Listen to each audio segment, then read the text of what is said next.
Good evening, everybody. We're going to give it just a few minutes and let people join in.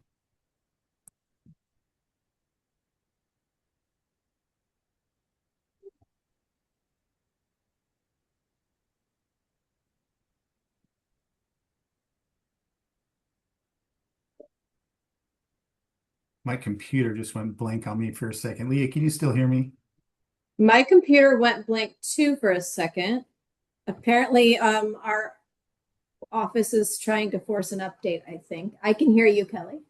Okay. Why don't you let me know when it looks like the numbers have rounded off, Leah, and we'll go ahead and get started. Okay, it looks like it is starting. Sorry, my computer's still rebounding from whatever just happened. It looks like we've evened out. Okay, great.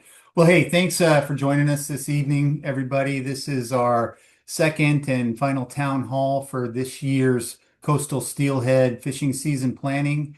Have some things to share with you all. I want to let you know how conversations with the co-managers are going. I'll say, from my perspective, they're going pretty well. We still have some work to do. I also want to let you know that we've heard from a number of you uh, as a result of the last town hall meeting and some of the conversations we've had, and just given the forecast in some of these areas, we're kind of rethinking things and want to share those current thoughts with you all. And Chad and Mark are going to walk us, or I think Chad's going to walk us through some slides here. But before we get there, I want to turn it over to Leah to walk us through the Zoom etiquette slide. So Leah, if you would be so kind as to take it away. Of course. So, as most of you have heard before, all callers are muted upon entry. Ask a question by raising your hand. If you're calling in, you can raise a hand by dialing *9 on your phone. Or if you're calling from a computer, you can find the hand icon at the bottom of your screen. When you are called on for a question or comment, we encourage you to speak up and provide comments live. To speak, you will need to unmute yourself by using the mute button on your computer or mute mobile device, or enter *6 if you're calling from a landline. If you have a technical issue during the webinar, please drop us a note in the chat and we will help you through it. Please remember to be respectful of others, be tough on the issues and questions, not on people or organizations.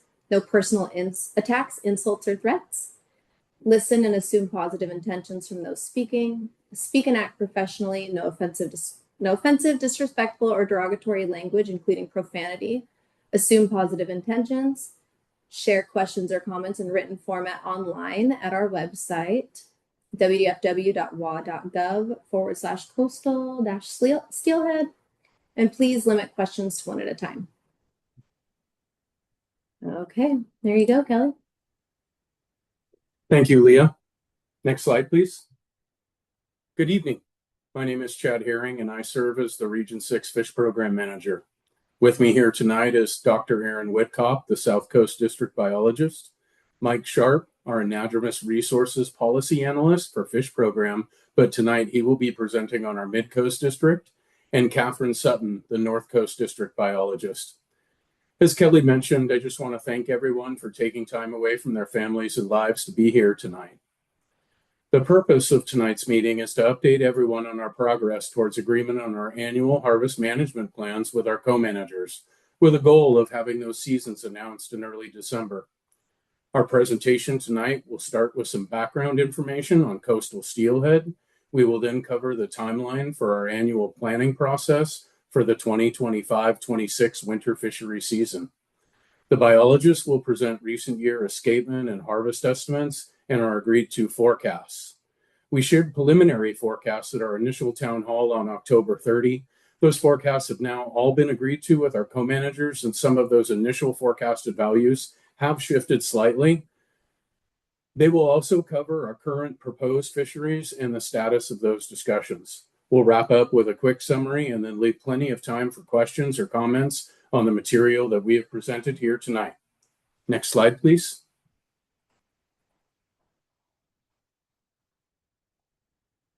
Wanted to provide everyone here with just a little background to set the stage around coastal steelhead as we begin discussing fisheries for the upcoming winter season.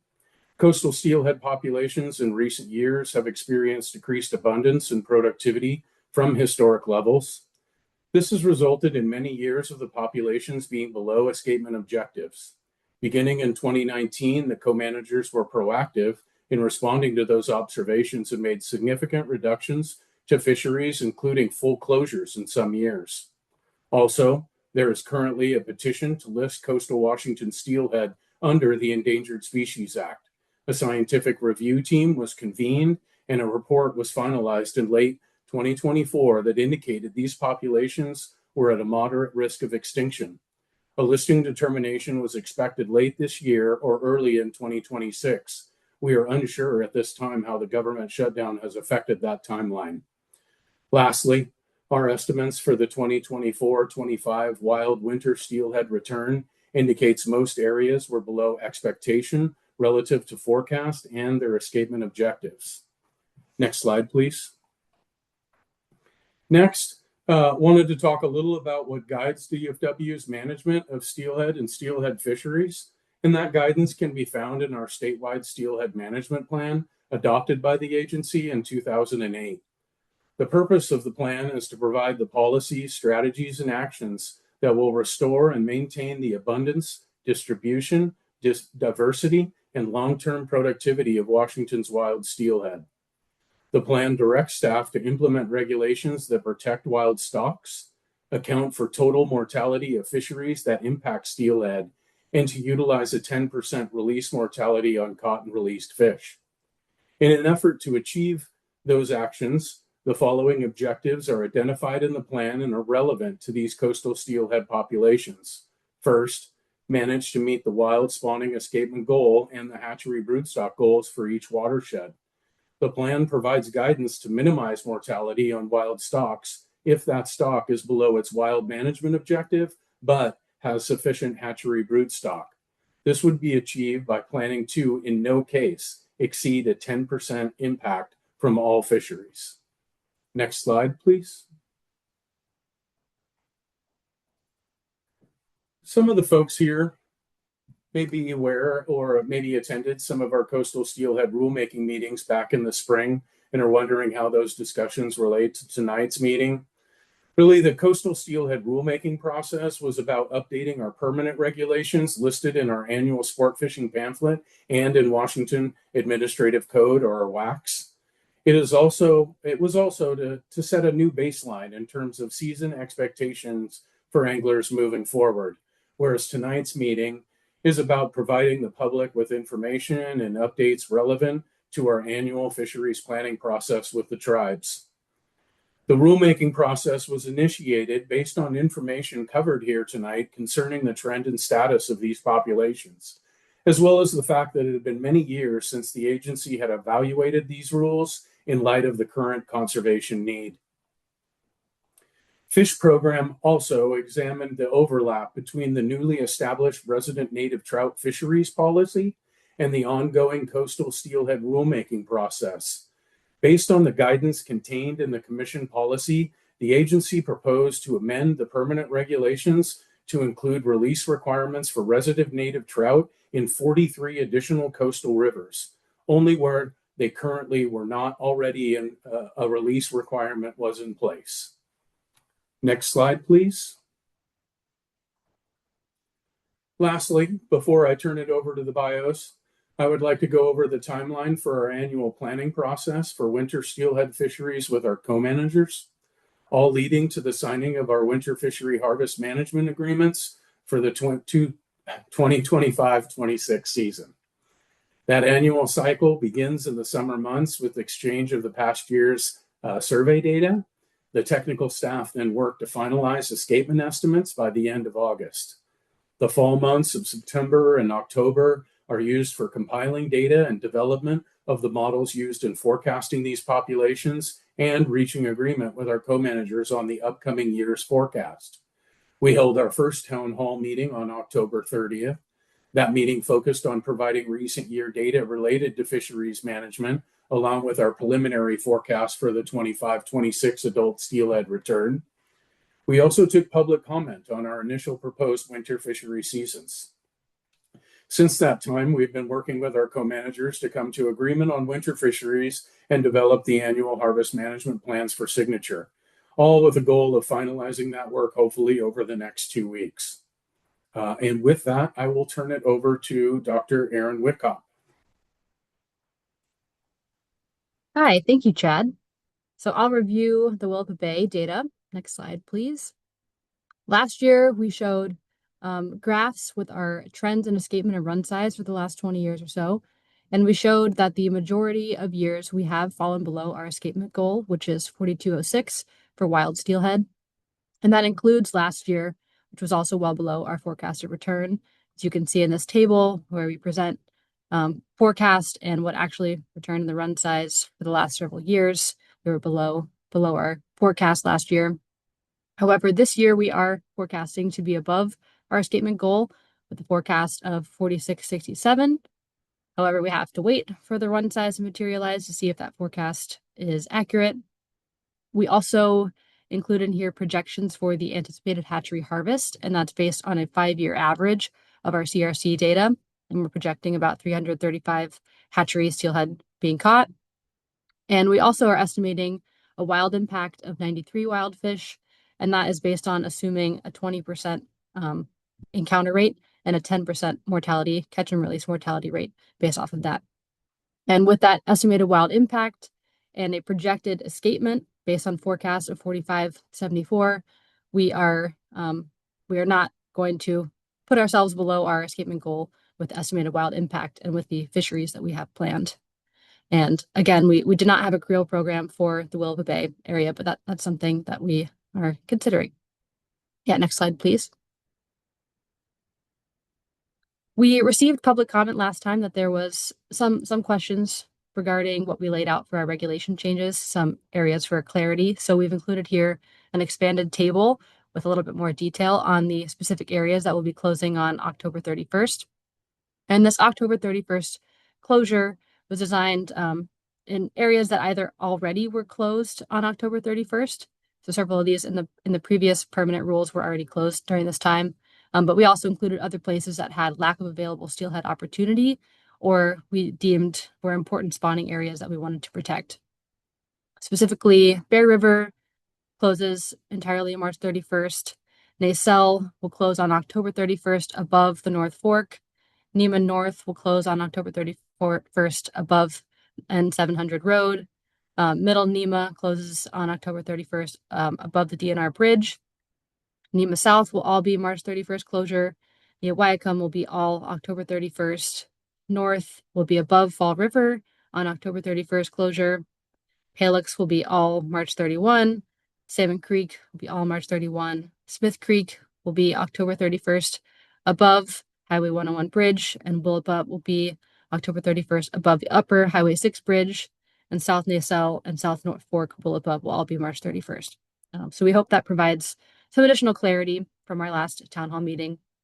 And in addition to those closure dates, we are implementing selected gear rules, night closures, and barbless hooks additions. So with that, thank you very much, and I'll pass it off to Mike Scharf.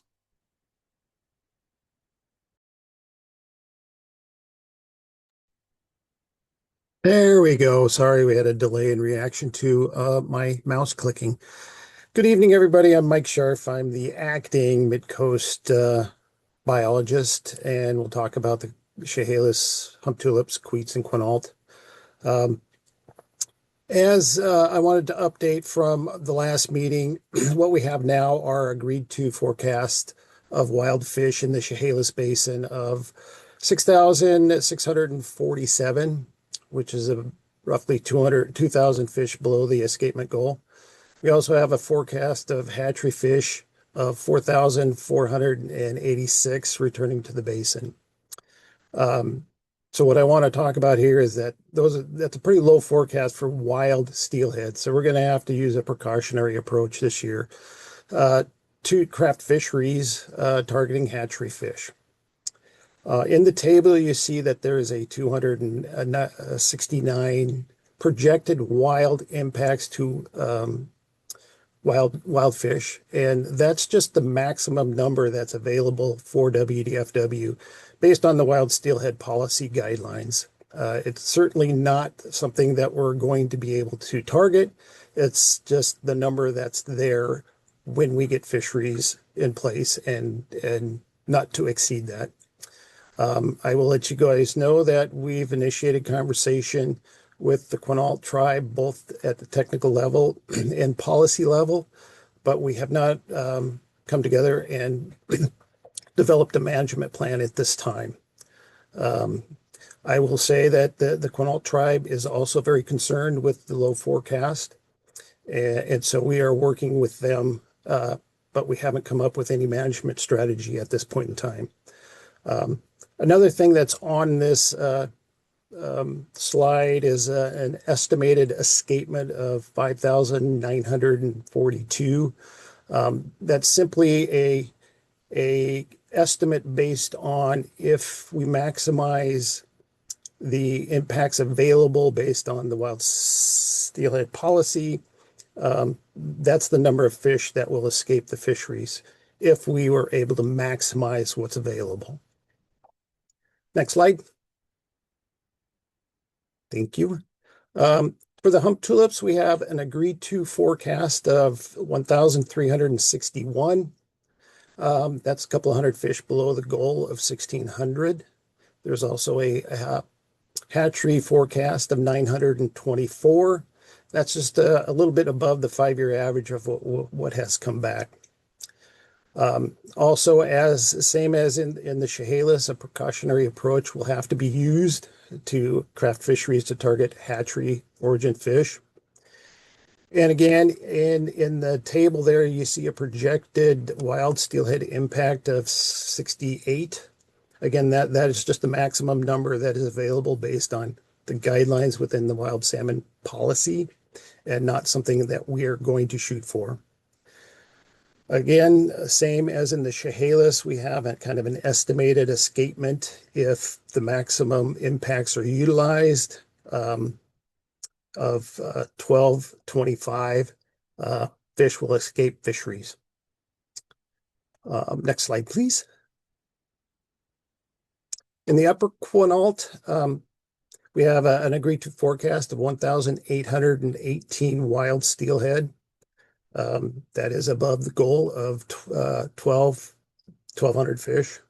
Also want to point out that this table has been updated and these numbers have been reviewed, and they are now representing escapements into the upper basin and not including those in the lower basin as we had in the last presentation.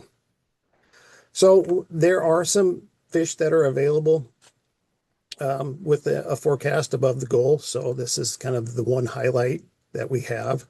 I have a projected hatchery harvest of 14.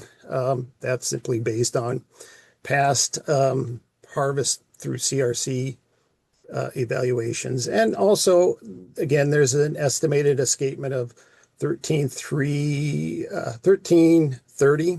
Again, that's if the maximum number of fish available are taken, that's the escapement there. I will say that based on my fisheries evaluation, fisheries in place through March will not take the whole share that would be available to WDFW. So it's a slight larger number than if we take all impacts away. Next slide, please. In the Queets, we have an agreed to forecast for wild fish of 3,015. This is a pretty low number for the Queets system. Again, as with the Grace Harbor tributaries, we have initiated conversation with the Quinault tribe, but we have not come up with an agreed to management plan at this time. Talks are still happening, and so we also don't know how the park is going to be able to manage fisheries this year.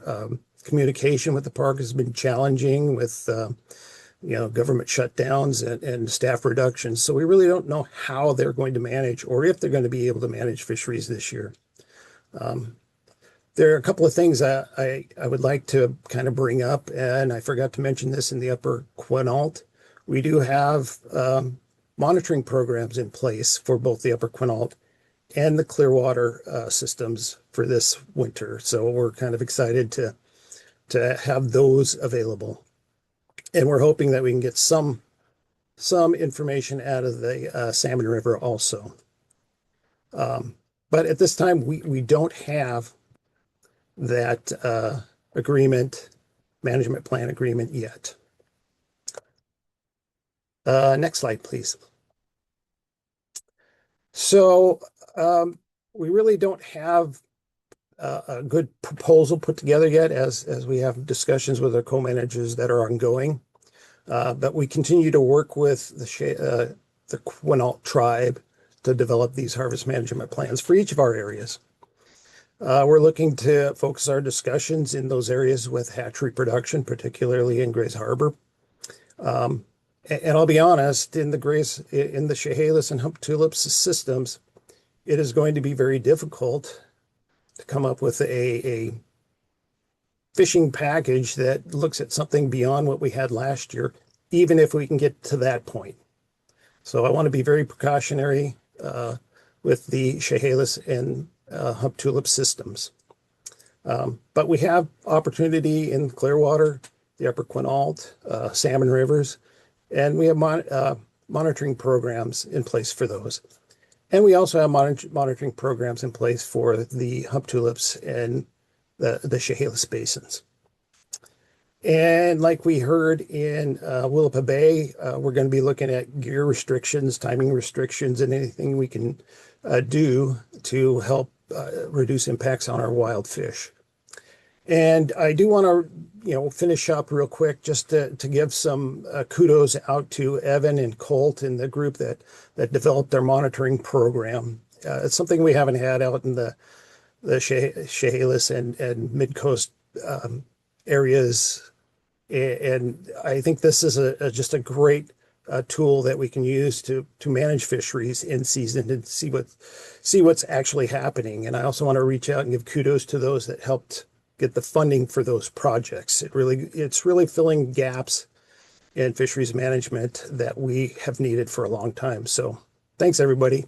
And with that, I will pass the mic off to Catherine Sutton. Thanks, Mike. Hello, everyone. I'm Catherine Sutton. I'm the district fish biologist for the North Coast and Strait of Juan de Fuca of the Olympic Peninsula.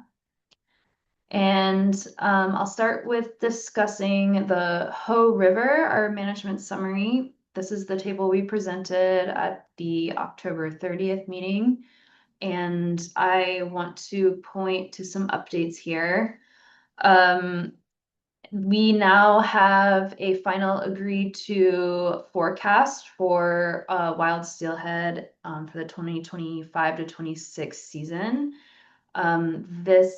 The forecast of 4,025 increased a bit from our previous meeting, and that's just due to our normal co-manager QA/QC process of that forecast model.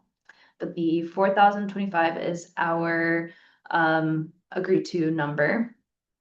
And we have also been able to project our sport hatchery harvest.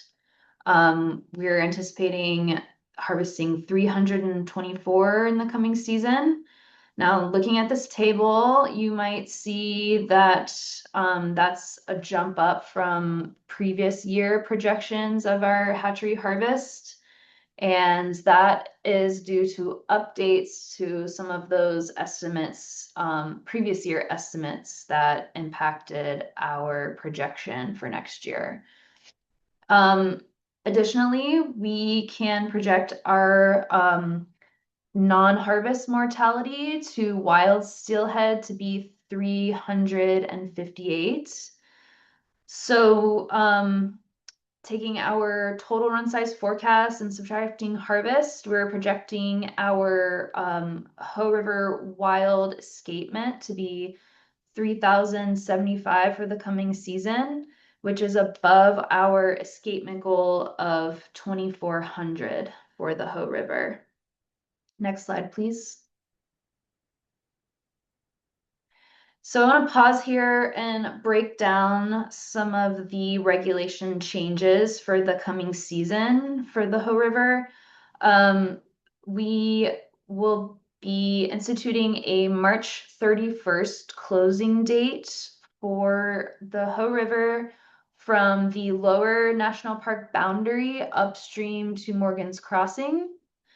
Upstream of Morgan's Crossing to the upper Park Service boundary, as well as the South Fork Hoe, will close the last day of February, so open through the last day of February. We have also reduced daily limit of hatchery steelhead from 3 to 2 in the lower Hoh River, so from the lower boundary to Oxbow Campground Boat Launch. And we will be allowing baits in the month of December in the lower river. So from that lower boundary to Oxbow. And we will be allowing boats in the Hoh River, except we are going to maintain the no fishing from a boat above Morgan's Crossing that has been in place for many years. So boats will be allowed below Morgan's Crossing. Next slide, please. So switching over to the Quileute system, again, here's the table presented of our management summary, the same table we presented the last meeting. We have a agreed to forecast for the coming steelhead season, a wild run size forecast of 8,313. Our projected hatchery harvest is 594 and a wild steelhead non-harvest mortality impact of 705 wild fish. So we project the wild steelhead escapement in the Quileute system to be 6,573 fish, which is above our escapement goal of 5,900. So expecting to come in above that escapement floor. Next slide, please.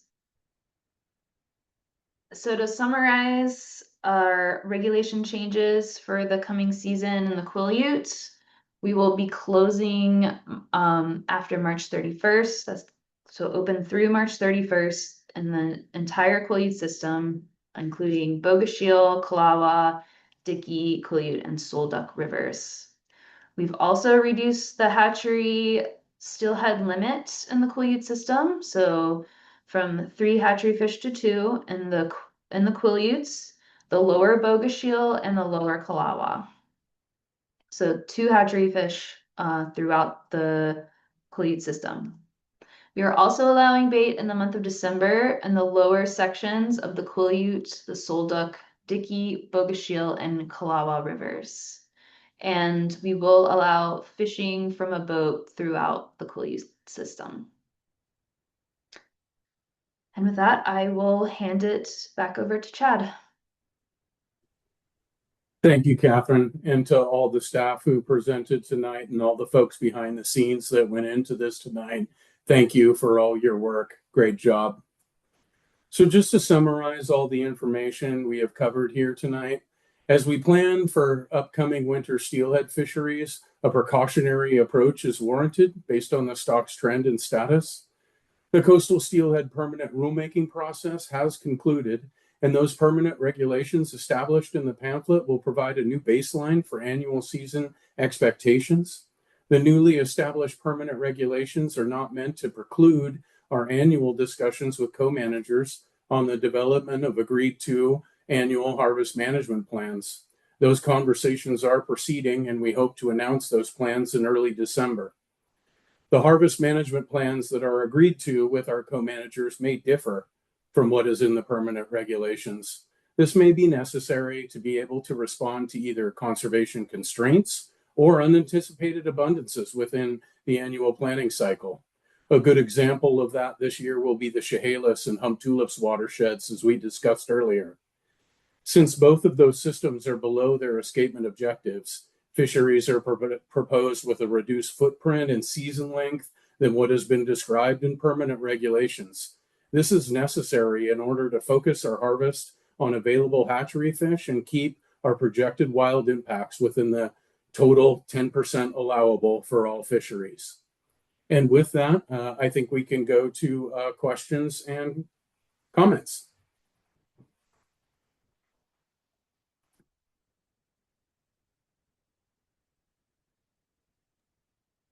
Okay, we have a few hands up. Our first hand is from Patrick. Patrick, go ahead.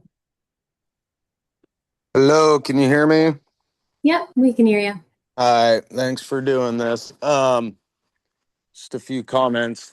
First, last year was really hard, going into a lot of uncertainty pulling the trigger on getting us back on the water, with a restricted season, but a full season with limited dates. And I think in speaking towards the Chehalis Basin, we did a very responsible job displaying that we can manage our fisheries and still provide good opportunity. I think it's a responsibility to all of us to be able to continue having this fishery, especially for the hatchery fish, and still preserve and conserve our wild impacts. I'm a little disappointed that we don't have seasons set on the table tonight. Um, but it is what it is. But I don't think we need to expand any more than what we did last year. I think last year's showed a perfect example of staying within our constraints and still giving lots of opportunity to all user groups. We all know what the real problem is. It's not the sportsmen on the water. We in the Chehalis Basin, we have a lot of things working against us. Predation, two different tribes. There's a lot of different moving pieces, and I think we have proved as a user group that it's not us, and we need to start looking in different areas to start bringing these wild stocks back. But in my opinion, we stay status quo with the season like we had last year. See how we do this year with our numbers. Keep making that baseline stronger and stronger. Thank you. Thank you for your comments, Patrick.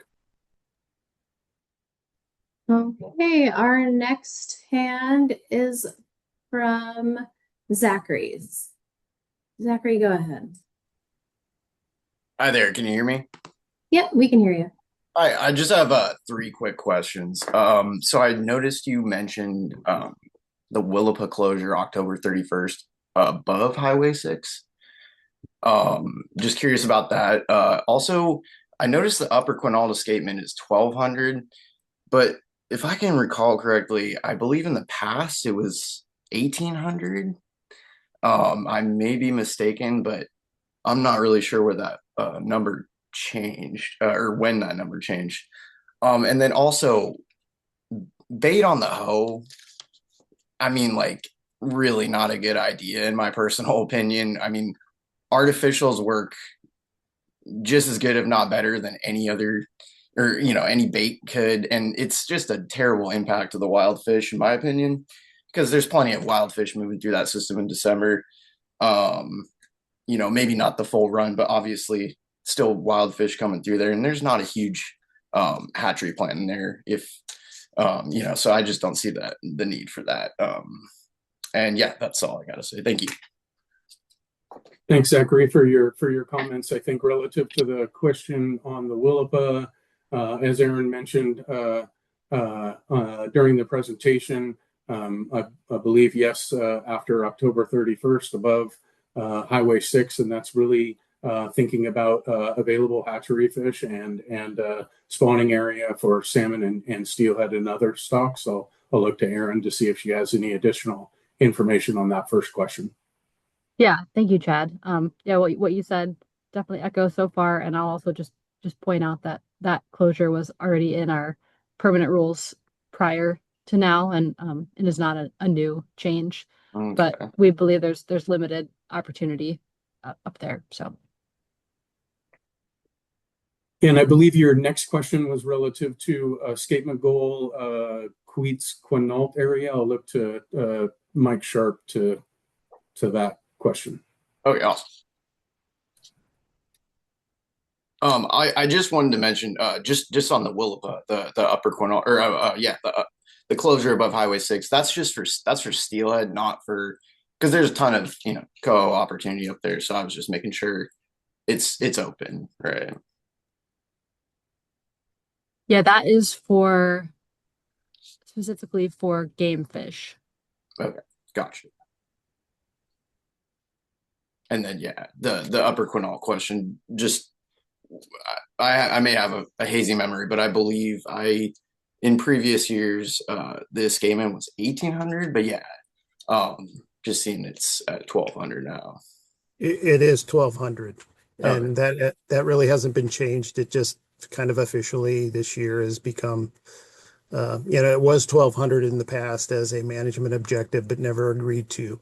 Um, but it is now kind of the goal that is agreed to. gotcha. Thanks, Mike.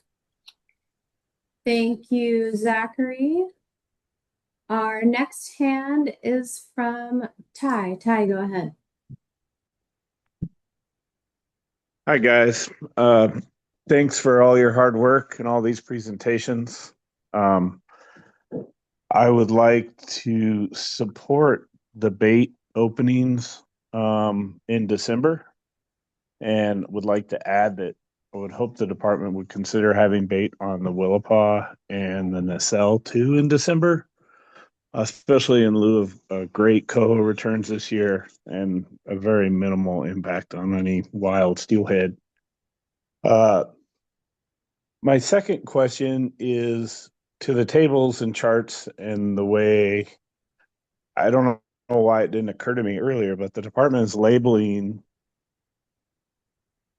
run size and escapements as one and the same. And I guess I'm assuming that the tribal harvest is private.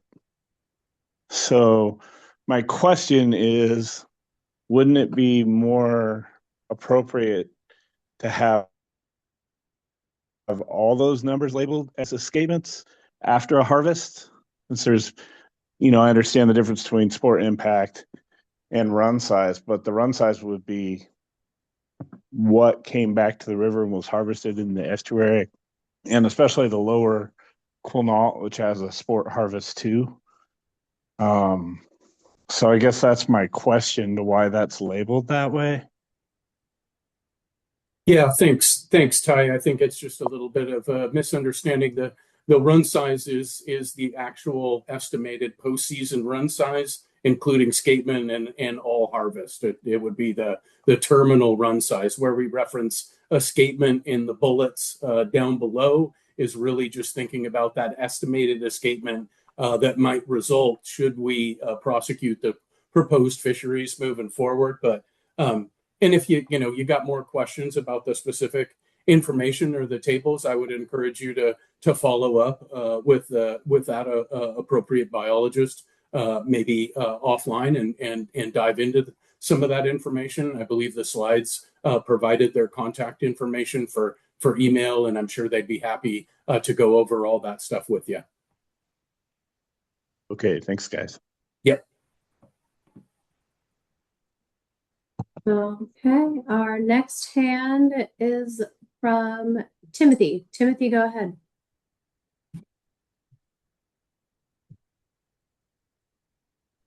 Yeah, sorry. So question on the two questions on the hoe. The reason you gave for the roughly 300% increase on the hatchery projected hatchery harvest. Can you get a bit better explanation for that? Certainly. Yeah, so in previous years, last 2 years, we had projections based on our Creel survey.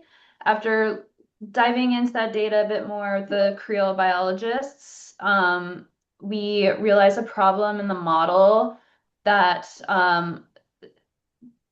that the number of hatchery fish sampled by the creel survey was not providing a large enough sample size to give an accurate estimate.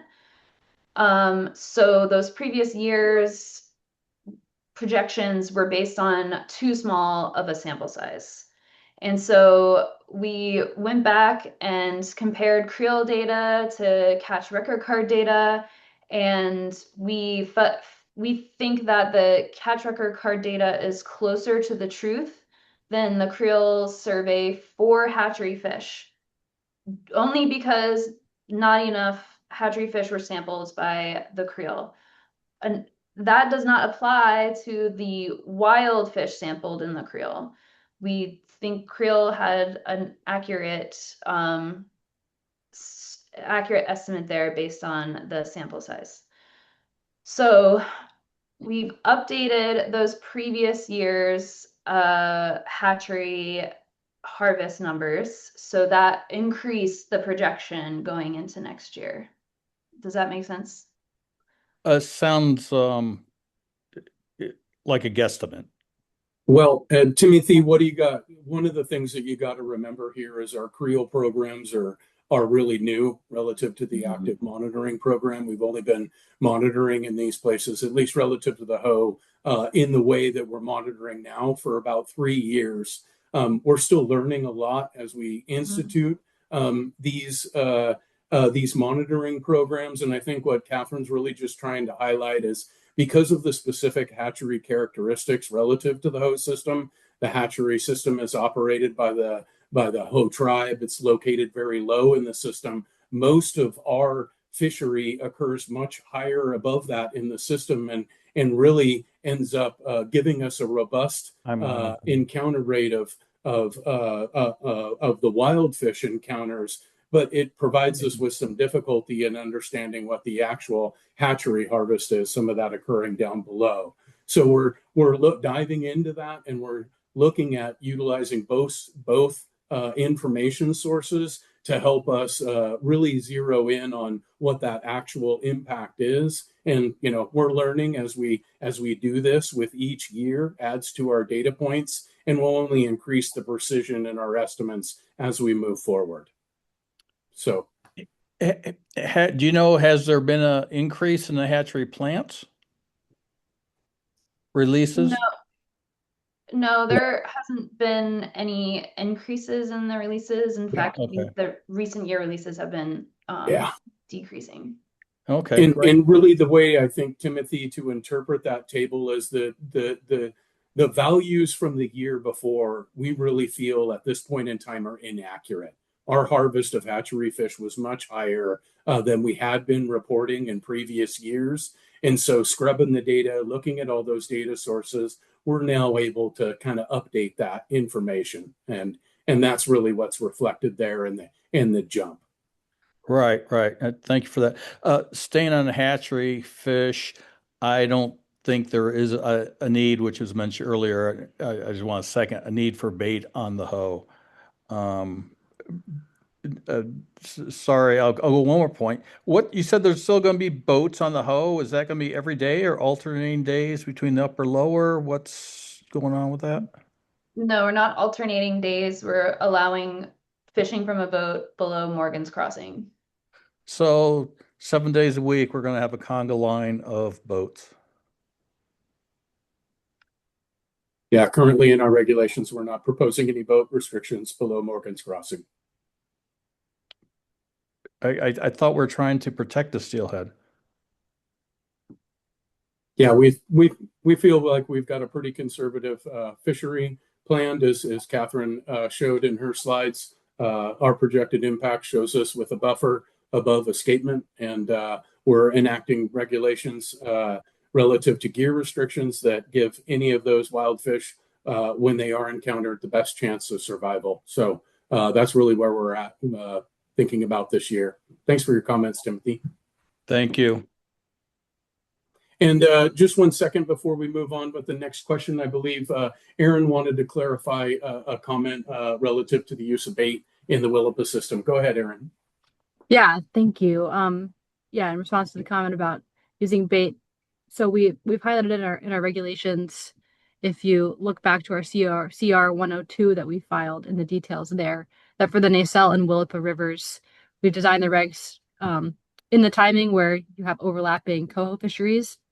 We understand, people want to use bait to direct to those fisheries. We have implemented anti-snagging rules, night closures, and barbless hooks, but the selective gear rule piece does not become part of the rule until February 1. So because of how those rules are designed, you will actually be able to use bait in December and January on the nacelle and the Willapa in specific sections that you can reference in the CR 102, but several specific lower sections will be available. And I also wanted to highlight, to clarify the first comment regarding the Willapa. There are two sections that mention the Highway 6 bridge. It's the upper section with the Highway 6 bridge up to by Labam, where it closes October 31st. So just wanted to clarify that. Thank you. Thank you. Thank you, Dr. Whitcott. Okay, thank you. Our next hand is from Brian. Brian, go ahead. Yeah, can you hear me all right? Yep, we got you. Great, thank you. And I want to thank everybody at WDFW for holding these town halls. They're very informative.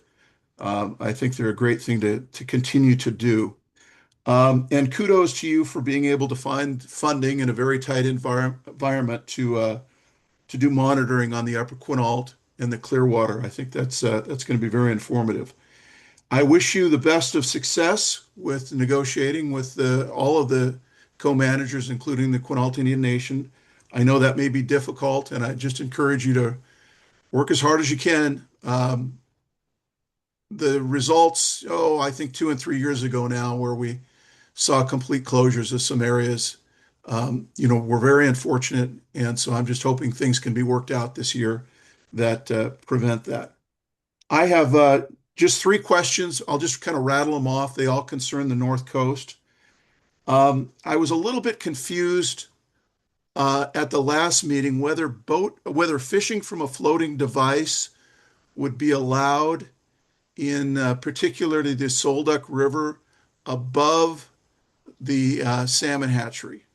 That's my first question. The second question is, are you still using the March 15th cutoff date with respect to spawning escapements and designating the fish as hatchery versus wild? And is there any movement to try to reevaluate that? I think there was some criticism of that, I think, in the status review that NIMS did, and I just wondered if you're thinking of reevaluating how you approach that issue. And I guess the third question is, I'm probably asking you to speculate a little bit here, but the Quileute system has been one of the most consistent systems in meeting its escapement goals and being very productive. And I'm just wondering if you have any thoughts you might be able to share about why you saw the dramatic drop off in run size last year. I know all runs were down across the coast, but it seems the Quileute dropped off particularly compared to years in the past. And I'm just kind of curious if you have any ideas about why that may have occurred. In any way, thank you very much for holding these town halls and answering my questions. Yeah, no, thanks a lot, Brian, for your comments. I think and questions. For your first one, I'll look to Catherine, but I'll try my best to answer the second and then give a shot at the third and let Catherine have a follow up to that one too. Relative to the March 15th date, yeah, no, we're definitely aware of what was in the scientific review team's report relative to coastal steelhead and their concern around the March 15th date. I think right now at our point in time, we also have concern about that, but we've got to work through that process with our co-managers to develop a technical process to replace that at this point in time.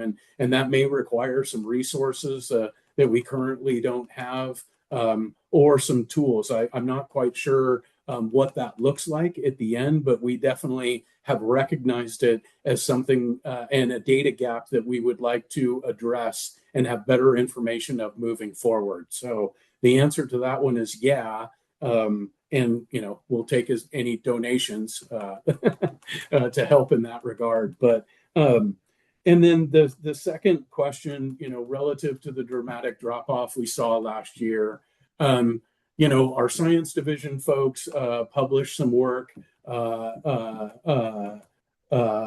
earlier in the year relative to coastal steelhead and issues with productivity and abundance, decreased abundance. That pointed to some ocean conditions as part of one of the correlates there that was driving that, as well as what was interesting is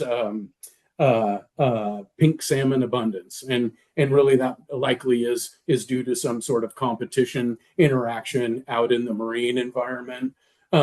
Relative to the quill specifically, and it's maybe anything singular there. The answer is I'm not sure. I don't think we know exactly specifically for the quill why that might have been more or less than other watersheds. And then on the sole duck boat question, I'll let Catherine address that. We are not restricting fishing from a floating device in the sole duck, so above the hatchery or anywhere else in the sole duck or the quill system. Boats are allowed. Any follow-up thoughts on quill and steelhead? No, I thought you were going to ask me for a donation. No, just thank you very much for addressing my questions. I appreciate it. You're welcome, Brian. Okay, thanks, Brian. Our next hand is from Josh. Josh, go ahead.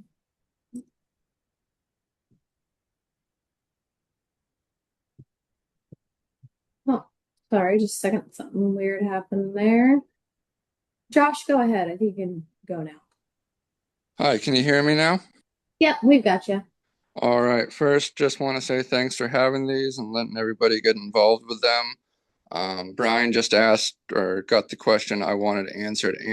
So I just have a couple follow-up comments on that. Mainly just I'm disappointed there'll be boat fishing on the sole duck and the clawwa on the upper reaches. I think that was really beneficial in helping to protect those fish and at least giving them some spots of sanctuary, as having those no fishing out of a floating device above the hatchery on the sole duck and above the 101 bridge on the clawwa. And also just disappointed in the bait on the hoe, as Zachary already said.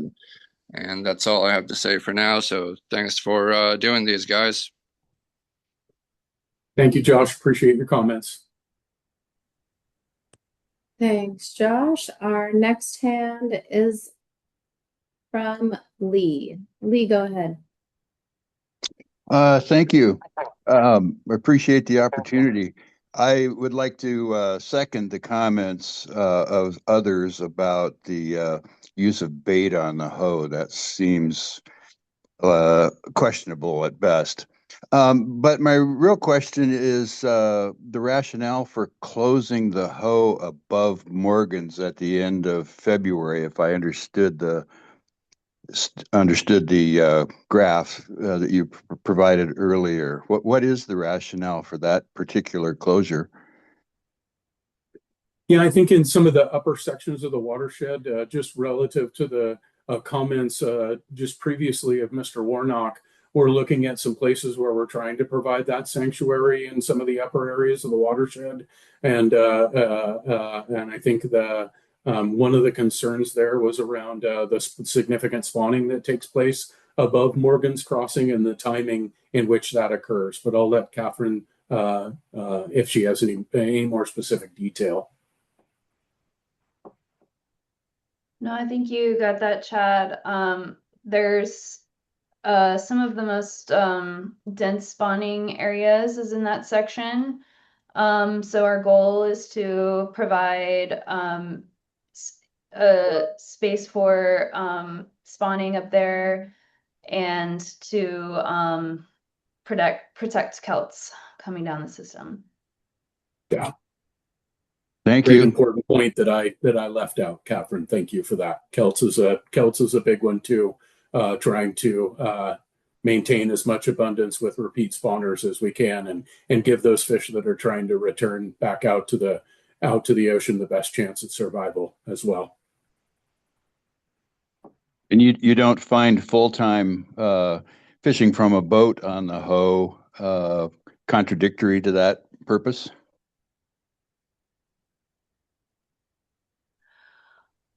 Our thinking, as I mentioned before, in a previous comment, I know there's a lot of big feelings about fishing from a boat and not fishing from a boat, and what that may do or the impact it may have. We have looked at that. Some folks in our science division are actively working on a publication in that regard with some of the specific data relative to what was mentioned earlier tonight. We had folks mention in previous years, we had day on, day off with no boat fishing in previous years. The issue really becomes one of planning, Lee. It's really difficult to understand the reduction in impact that would likely occur by taking people out of boats, because that catch efficiency is going to be increased by the other groups. Boat-based, shore-based anglers will increase their catch efficiency. So it's really hard for us to be able to calculate a specific impact or reduction in impact in preseason relative to that. And so the guidance that we have in our statewide steelhead management plan really guides us to ensure that our actions will meet the management objectives. And so the fisheries that we have proposed here on the table result in projected impacts and harvest that meet those management objectives and provide buffer and safeguard above those. And as we've mentioned earlier, we also have the creel programs in place to be able to manage those fisheries adaptively. So we really feel like the fisheries that we have proposed here in the Hoe and the Quileute system are conservative, meet the management objective, and provide opportunity for our angling public. So that's kind of where we're at. Thanks. Thank you. Okay, thank you, Lee. Our next hand is from Andy. Andy, go ahead.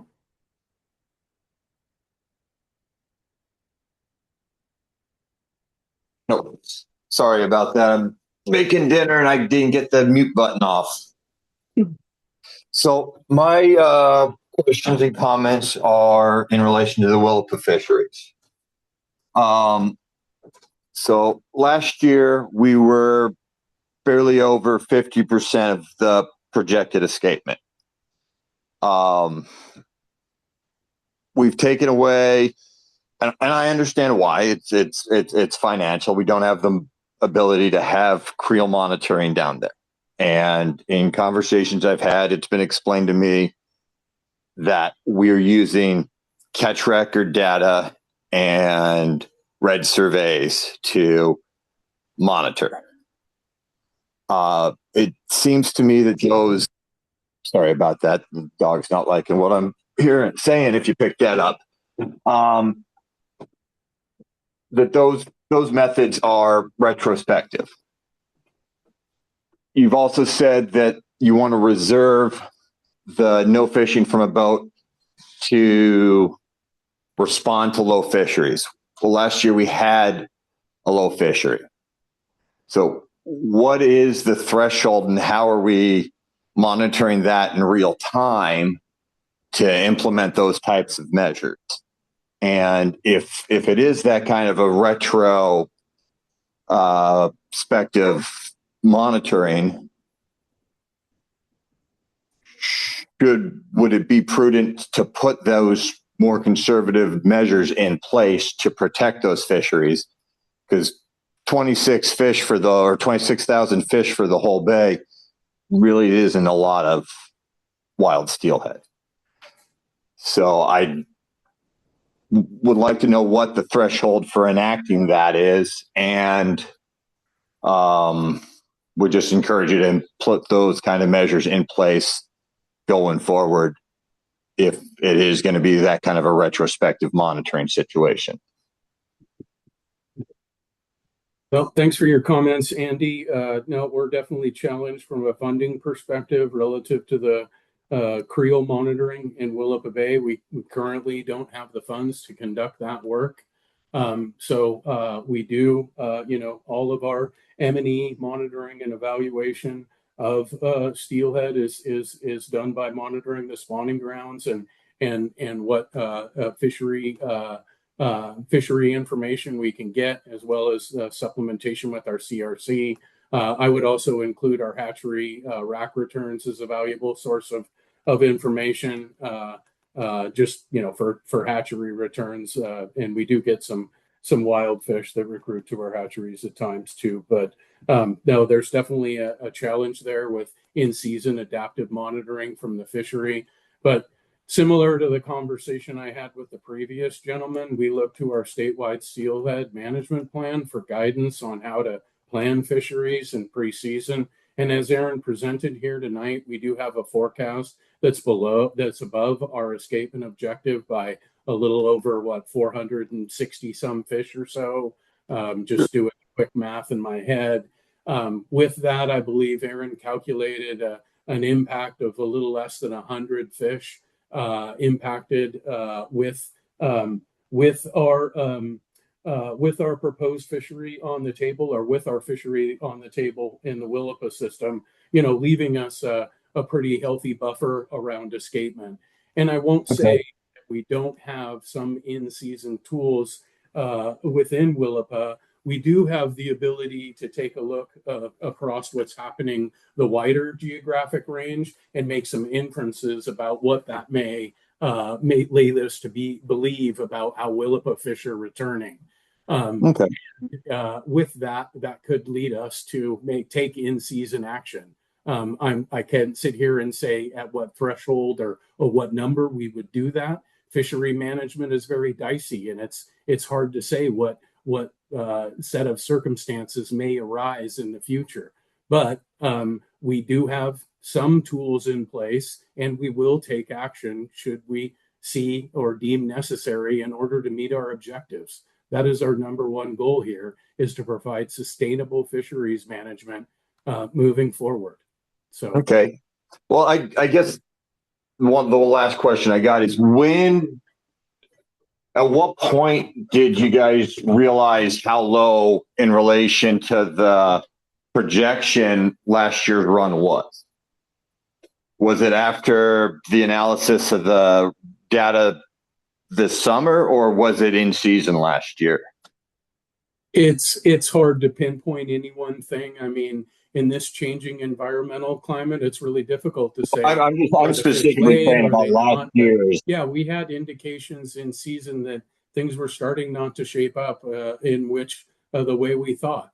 In most of those cases, we already had pretty conservative regulations in place that got us off the river as soon as we could possibly respond to those things. So the one thing I would note, Andy, is while, last year was a pretty bad year. Returns were pretty bad last year. The year before that was one of the best returns we'd had in a long time. So it really just speaks to the uncertainty and the variability that is occurring in these runs now with these environmental conditions that we are experiencing. And it just makes our jobs all that the more challenging to really be able to do our work. So appreciate your comments. I understand, and that's why I'd like to see more conservative regulations put in place over a longer period of time, because of how very volatile the run sizes are year to year. So thank you for your time, and I'll let you all go. Thank you. Thank you, Andy. Our next hand is from Robert. Go ahead, Robert.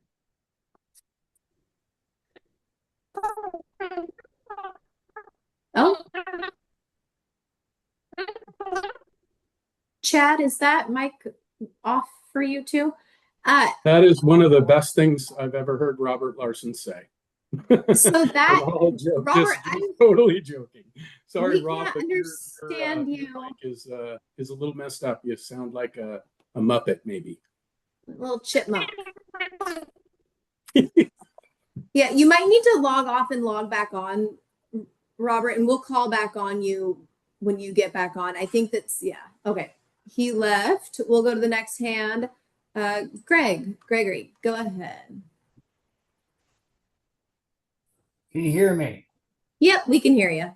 So my first question, I have several. My first question is for Aaron.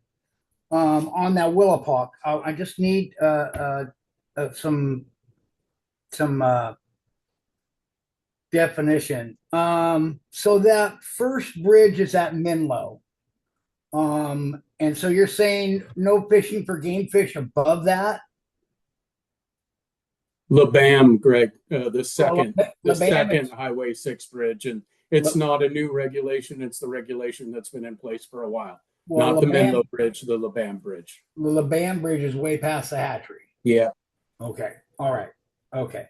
My second thing is if ESA is going to be a problem or is going to happen, which it could happen very easily.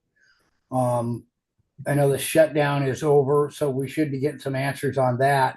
What is the department's stance on increasing hatchery production before we have ESA listing of all species on the coast and get some fish in the system and protect some of these wild fish? I agree with most of the guys. I like the closure above Morgan's Crossing.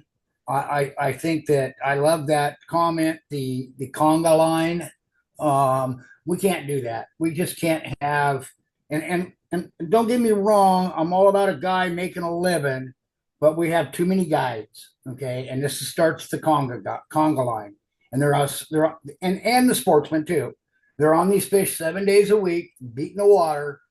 And if they catch if they're fishing near the spawning grounds, less chances of that female having a successful spawn. And so we're trying to protect these fish. I know the co-managers have a new hatchery policy that they are working on. But what are your thoughts on this ESA listings and stuff that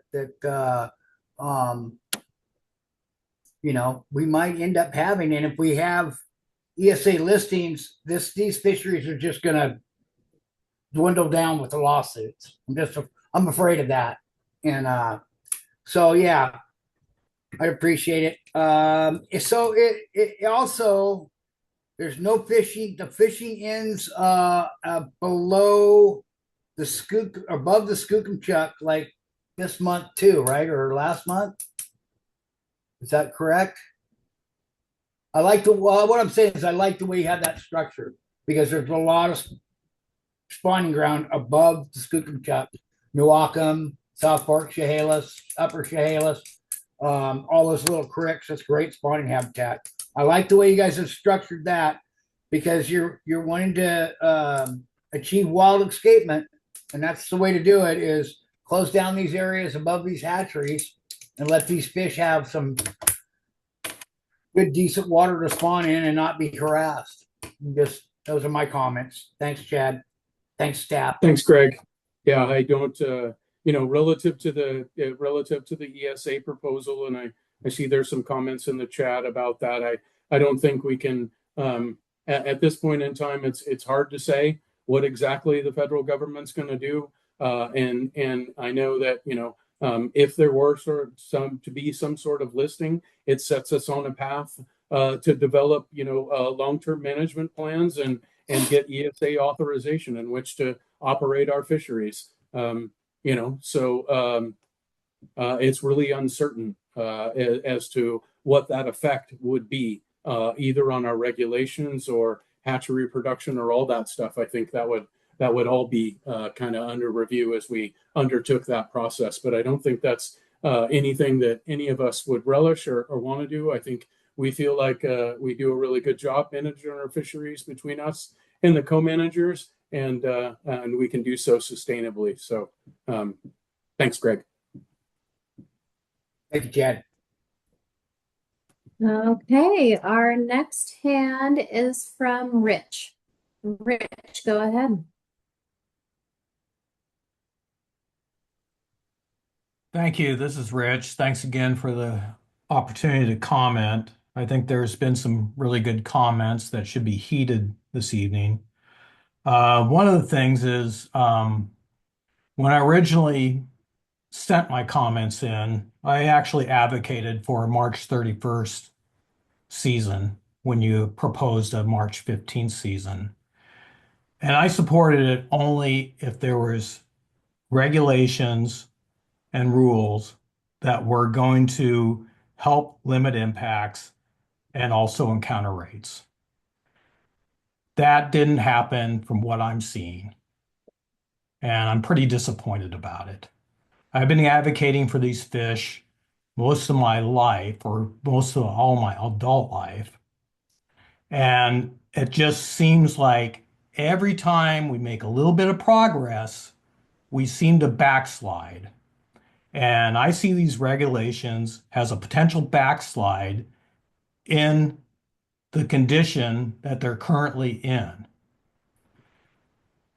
The thing we're not thinking about here is not only just about what is the regulation and that sort of thing, and the number of fish coming back, but the other thing we're not thinking about is how do we manage these fisheries from a societal standpoint when we have a lot of other areas that are closed or don't fish anymore. You can't even fish some of the rivers that you used to be able to fish. And so we're putting more and more pressure on it. There's more and more marketing of the fishery out on the peninsula and more people coming there. It's become a destination fishery. It has become more crowded than I can remember growing up fishing there. And we don't seem to acknowledge that and think in terms of how we manage that impact of that many people on the fish. Again, we talk about no fishing from a boat, whatever, right? And it's like you say, well, the bank fishermen are just going to catch more fish, right? Well, yeah, sure. The thing is like anybody fishing from a boat is going to fish from the bank, so you're going to have probably more people fishing from the bank. So that's going to probably up that number a bit. It's I just don't get it when we do have some of the tools here. Um, the bait idea on the lower hoe, I think, is a bad idea. What blows me away is thinking about utilizing bait on the lower soil duct when that's designated as a wild steelhead gene bank. Shouldn't we be treating that as a wild steelhead management zone? I think we should be treating most all our rivers as a wild steelhead management zone to a certain extent. Um, again, we sit there and we talk about the Quileute as a holistic system instead of looking at it individually when we know that probably the backbone of that run on the Quileute is probably from the Salduck. And sometimes the bogus shield, is kind of scraping by, especially above the Kalawa. I advocate that we probably close most of the upper rivers at the end of February. If we want to protect some of those early spawning fish in the upper tribs and people are beating on them. So I don't really know what to say. Again, we fail to forget, or we fail to think in terms of, yeah, okay, maybe the bank anglers are more successful, but I think what we're not realizing is the in-river sanctuary water that does provide and allows those fish to have some sort of a break in their migration. And I wish that the department. I saw some leadership a few years ago, and right now frankly, I'm not seeing it. And so that's where I'm at. I appreciate the opportunity to express my concerns. Um, I know really what I'm saying is not going to really change in what you guys decide to do in your proposals. I mean, I can sit here and blabber on, but I'm not gonna, I hope that you show some stronger sense of it. So I'll just leave it at that. Again, I appreciate the opportunity for me to really kind of express my concern. I guess I feel a little tired. I've been doing this for a long time, and I just keep waiting for the department to really step up to the challenge on some of these things. So thanks again. Appreciate it. Thanks, Rich. And I'll just, I think I'll just follow up simply with, similar to my comments to Mr. Lashman earlier. We have put fisheries proposed on the table that are pretty conservative, are more conservative than they have been in recent years. We're closing whole sections of river a month earlier. Some of the upper watersheds, we're reducing bag limits. We're adding in gear regulations in all places to try and ensure people are fish that are released have the best chance at survival. We have monitoring programs in place to ensure that we stay within our impacts in those systems. And those proposed fisheries result in projected escapements that provide buffer above the management objective. And it's our goal to ensure that occurs through our in-season monitoring process. And I think that's something a little new to this dynamic that hasn't been placed in previous years. And so we're hanging our hat on our staff and the work that we can do to achieve those objectives. So anyways, look forward to our continued conversations, Rich. So, the other thing I'll just add is I was there when the development of the steelhead management plan occurred.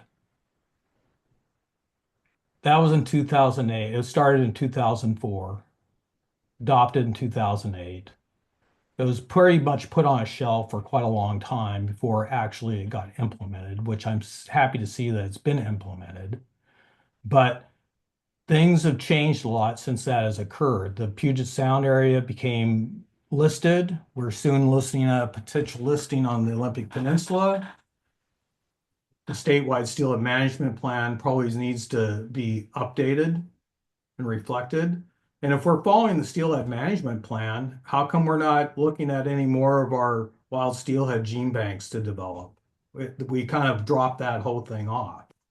So I don't know what you guys are thinking about at this point, but I appreciate the explanations. I might not fully agree with some of them, but that's okay. We're here to have a good conversation about it. And I just hope that there's other people that are willing to stand up for these fish and realize that if we don't stand up for them, we're not going to have a fishery in the future.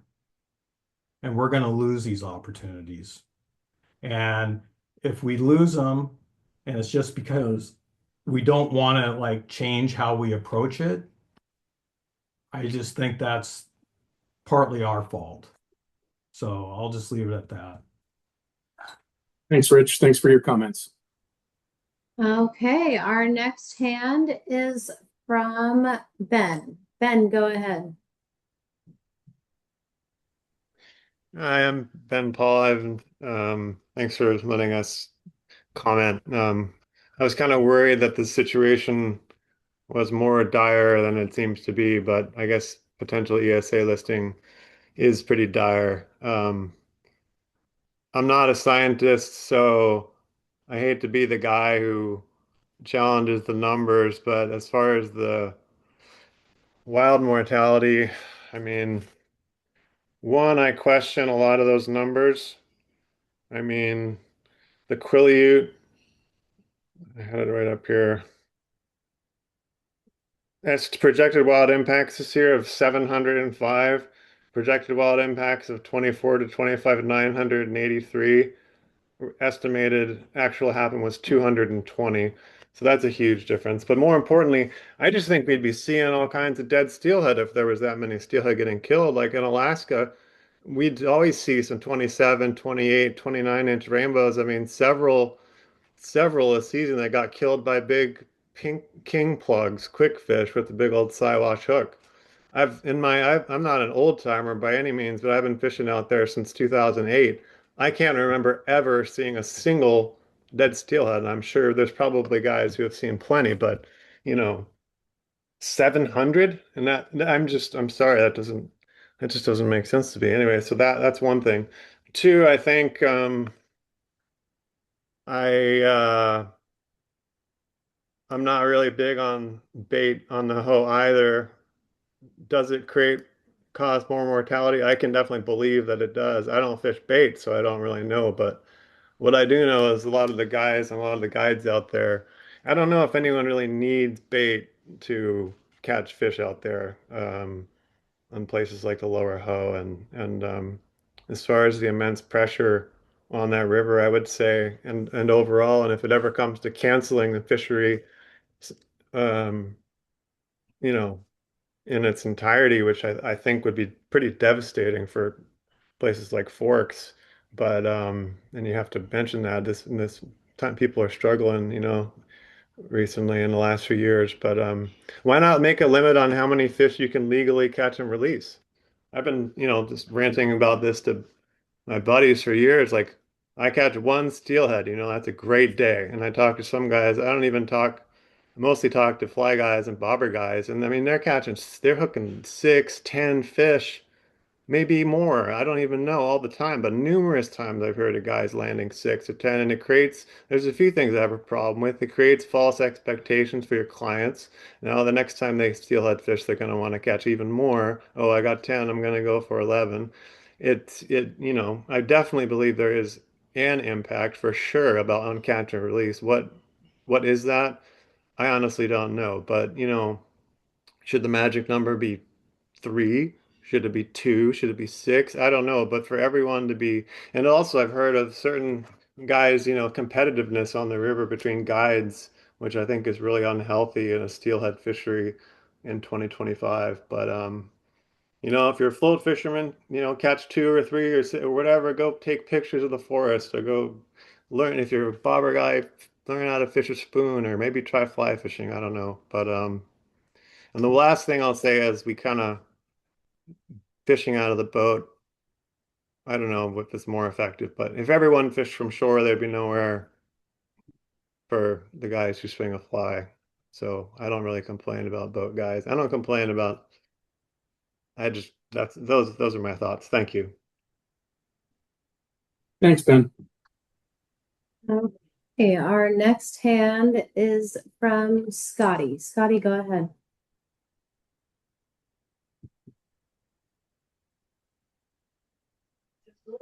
There we go.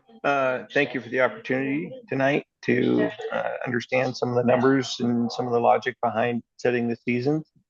So again, just thanks for the opportunity. The other thing that I specifically wanted to confirm is there a pending season on the Queets River? I know there was discussions about it's been difficult because of the federal shutdown to have coordination about the Queets. But I was just just asking if that has been confirmed or is there a projected or proposed season for the Queets? I just want to say you're saying the quick answer to that, yes, is yes, Scotty. There was we did have a proposal for the Queet system earlier, I believe. Mike, can you remind us of that? Yeah. The Queets main stem is kind of the real question. And that's where the state actually doesn't have any section of the main stem Queets in which we actually manage. But we certainly are trying to get opportunity in the Salmon River and in the Clearwater River. But the question about whether or not there will be a fishery in the Queets main stem that is not managed by the Quinault Nation is still in question because we aren't sure what the park has in mind or if they have the ability. So to answer your question, yes, in the Clearwater salmon rivers, but we're not sure about the Queets main stem itself. Okay, thank you. Thank you, Mike. Thank you for that clarification. And I just want to make sure I want to clear something up that might be a little unclear relative to the hose system and the proposal. We're really just proposing bait just during the month of December. There would be no bait from January moving forward in that watershed. And that's really just to be able to continue to harvest coho and focus on the hatchery fish that are available there, tend to return a little earlier. So trying to remove as many of those as possible. And so hopefully that clears up a little bit about the bait. I know there might have been some confusion last week prior to the commission meeting. Initially, the initial proposal that got posted online did have a typo mentioning bait would be available in the host system until March 31. That was a typo, and bait would only be available in the host system through December 31. So hope that helps. Okay, thanks, Scotty. Our next hand is from Zachary. Zachary, go ahead. Hi there, can you hear me? Yep, we can hear you. Hi. So again, regarding the hoe, the no bait or just bait in general, you don't need it to catch steelhead. And like I don't see a lot of hatchery opportunity even available in the hoe. And I'm also wondering how you got the number of hatchery fish you expect to be harvested there. Because again, you mentioned there was a large jump from previous years. And then I also just want to contrast that to like the hump tulips hatchery fishery that you expect there to be 250 fish harvested. And that's on a good year. You said it was above the 5-year average. So I'm just curious, like, I don't see that there's that many hatchery fish in the hoe to even be harvested. And then at the end, just like you don't need bait at all to catch steelhead. So I just don't. That's a moot point in my opinion. But yeah, just want to know what your thoughts are there. Thank you. Yeah, thanks, Xavier. As we mentioned with an earlier commenter relative to the jump in impact for hatchery fish projection in the hose system, that's really based on being able to look at all the data sources and update that input to or that projection of our impact in a more robust way.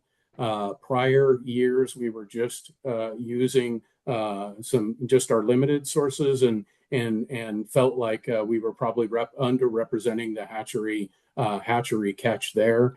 We feel like now with the work that our technical staff has done, we're better representing the actual power of that fishery. And so we're better representing in this year's run a projection of what we think that the hatchery harvest is. Once again, these are estimates and projections based on run sizes, and we'll evaluate that as we move through the season. But it's really as simple as updating our methodologies with more current data and more robust monitoring. So thank you. Yep. And I was wondering, Leah, if Robert Larson had been able to rejoin. We called on him earlier and wanted to make sure he got a chance if he was back on. Yep, I was just about to call on him again. Rob, you should be able to speak now. Hopefully I don't sound my Mickey Mouse again. So much better. Oh, good. thank you to everybody for all the work that you're doing. I know it's thankless many times, and we appreciate that you listen to us. I am particularly thankful for the boat access. As somebody who needs two knee replacements, it allows me to still fish in places where I absolutely could not without that. And I don't think that with the number of aging fishermen that I'm alone, I represent. Puget Sound anglers in Region 6 with Ron Garner's authorization and the other chapter presidents. And I know that there are many of our aging members that have voiced a desire to be able to fish from a boat. Well, I don't want to get in a fight with all the other people. I'm sure that there's many reasons on both sides, but I think it's a good decision, and I want to thank you for that. I also am really pleased that you found some money to do monitoring on the Upper Quinault and the Clearwater. That will be nice, and hopefully we get the agreements from the Quinaults to allow those to happen. I did have some specific questions for Mike Scharf with regards to um, if he has any idea of the season on the Skookumchuck this year. And also, if they have a forecast specific, I know you do it by basin, but do you know how many fish were forecast for the Skookumchuck this year, Mike? You would have to ask that question. And yes, we do have a forecast for each hatchery program. And as I slowly stall to pull up that number, it was, I think it was right around 2,400 fish, both the one salt and two salts. Okay. So that, that's a rough estimate, without pulling out specifics. And as for a season, that is to be determined. We certainly would like to see the same thing that we had happen this last season, which extended the fishery through the end of February. So that is our hope. But, we have co-managers in which we have to work with. And so we'll see what happens. That's the best I can provide you today. I appreciate that, Mike, and you've always been helpful at trying to help us craft opportunities to get back in the Chehalis system, and you were a big part of that. Thank you for that.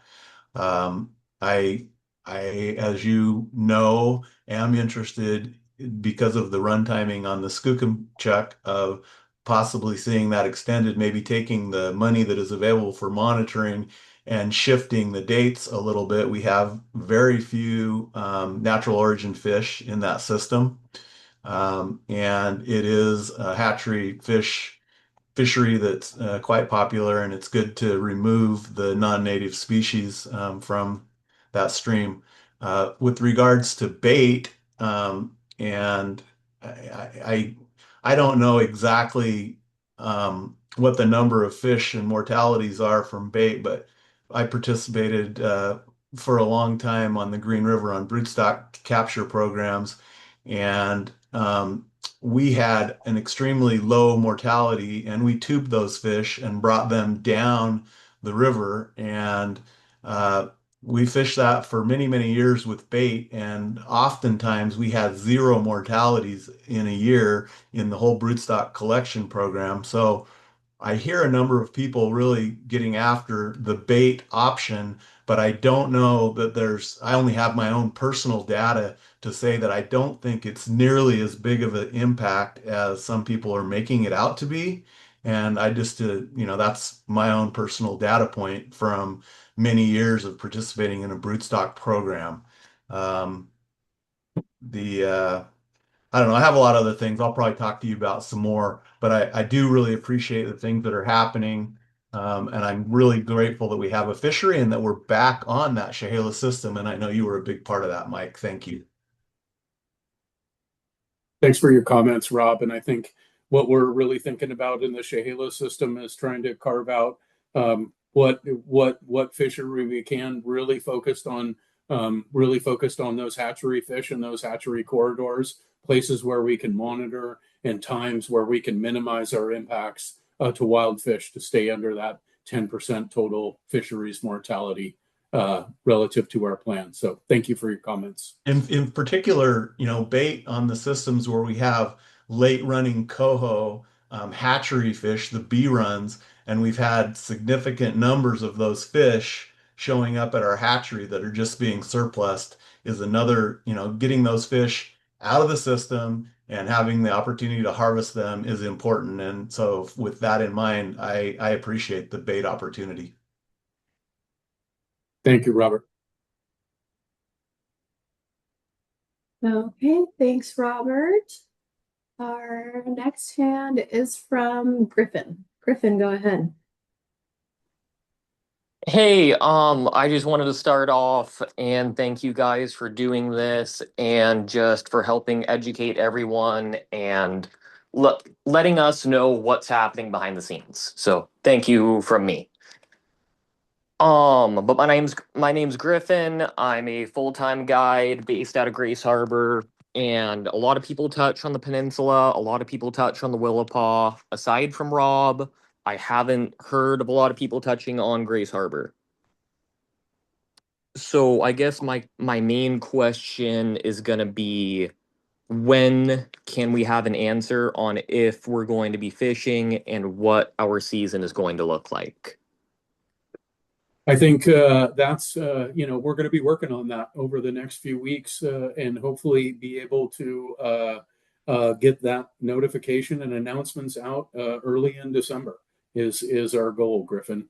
So, no, there's a little uncertainty right now. Folks would like to have a little more relative to my comments to Robert earlier. We're focused on trying to craft a fishery that maximizes opportunity on hatchery fish while minimizing our impacts to wild fish, and hopefully we can get that agreement across the finish line and announce seasons within the next 2 weeks or so. That's great to hear, and something I would really like to see is we consistently see that we are encountering less wild fish than we are projecting, right? It would be great to be able to see us lean on that a little bit more to hopefully just get us on the water so we can be able to target these hatchery fish, especially in January and February on the Wainuchi and Satsep especially. Thanks for your comments, Griffin. Agreed. We definitely need more years of data and continued creel monitoring programs, and I think that'll only better inform our projections and estimates moving forward. So thank you for that. Alrighty, I appreciate that. And one more quick question. Are we going to have a December coho fishery? We are currently open for salmon fisheries as described in the pamphlet. Right now, what we're talking about is really the steelhead fisheries moving forward. Yeah, I just wanted to clarify that as of right now, that was still as per pamphlet regulations. Yeah, that is where we are at this very moment. I would throw the caveat in that depending on co-manager negotiations, that could change. But at this point in time, we've got no indication that we need to close earlier for coho, but we could make a change relative to steelhead if we needed to. Alrighty. Thank you very much. I appreciate your time. Yeah. Thanks, Griffin. Our next hand is from Luke. Luke, go ahead. Yeah. Just thanks for everything that you guys are doing and taking the time for comments. I guess my question is, even if fishing from boats isn't negatively impacting the fish, why not, or have you considered restricting it from a boat? Because it seems to be what the people want. Have you done a study or a survey on like what anglers would like to see?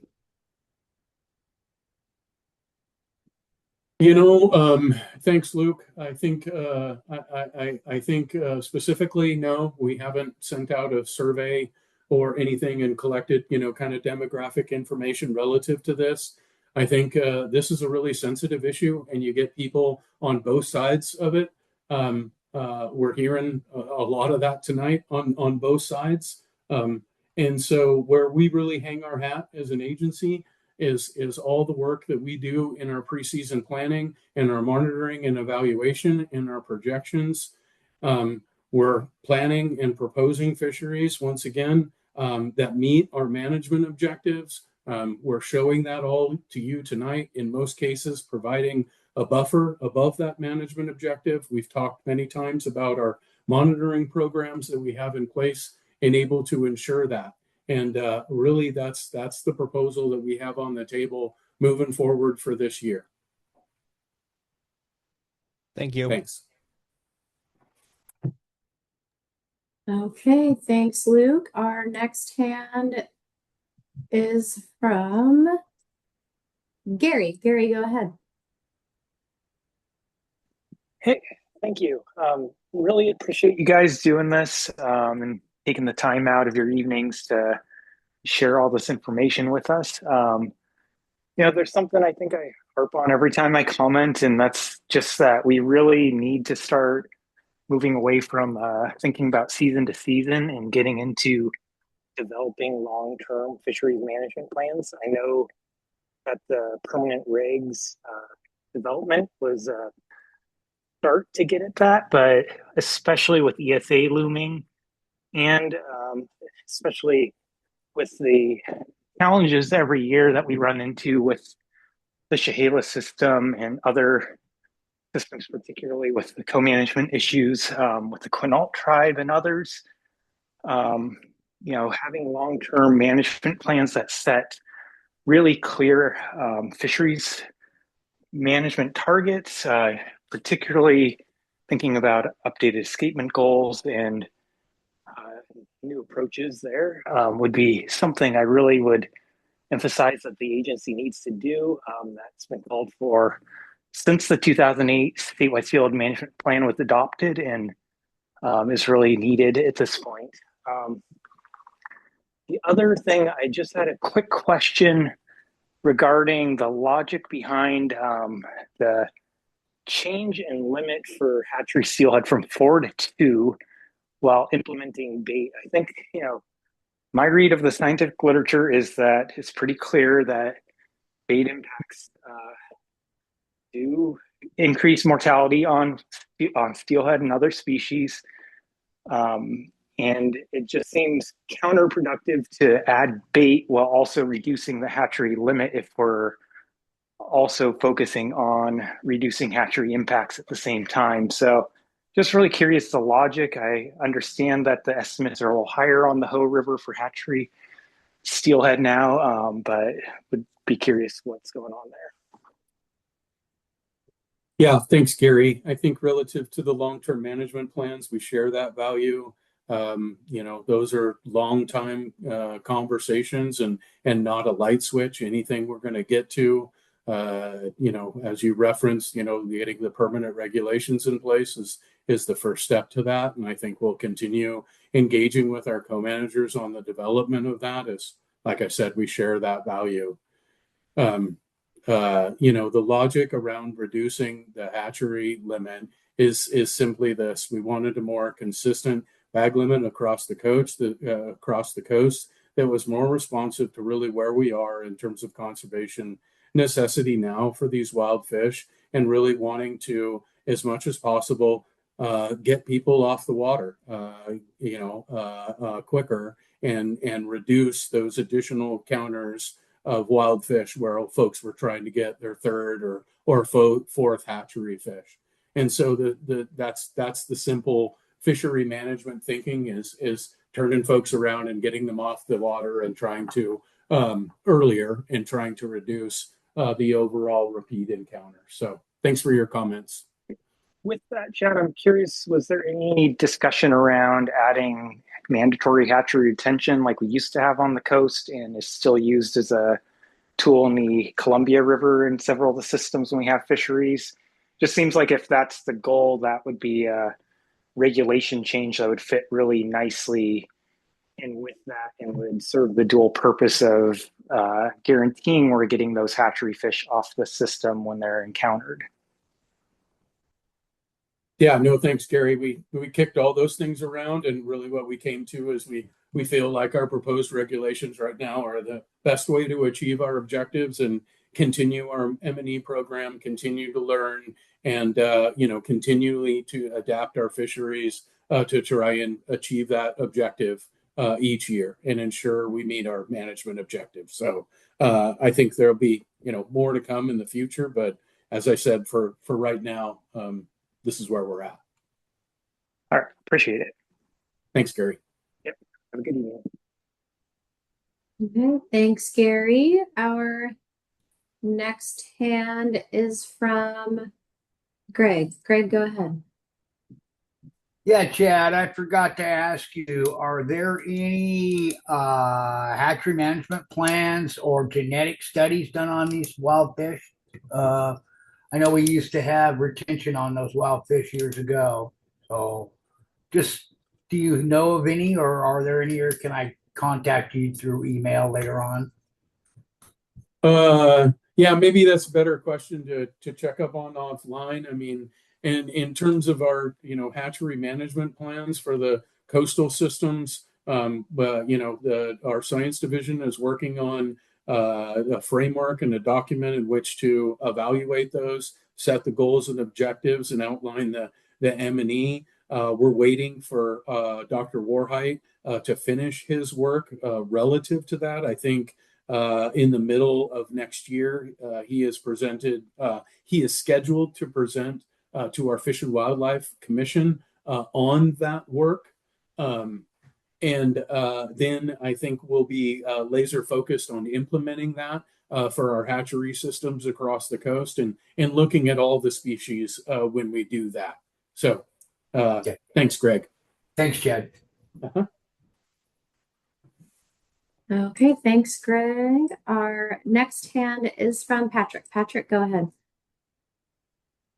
Hello, just had a couple follow-up things. I want to disagree firstly with Rich Sims. I think leadership right now is going in the right direction. You guys are taking a very pragmatic approach and in making things better. And I can personally tell you, closing seasons and putting in more regulation is not the answer to recovering fish. You need anglers on the water to get data, and that's just simple fact. And I'll leave that at that.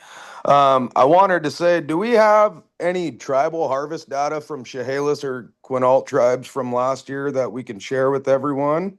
And then lastly, we have the mobile catch cards coming out here soon. And I don't know if Kelly's still on here. Maybe he can speak to that.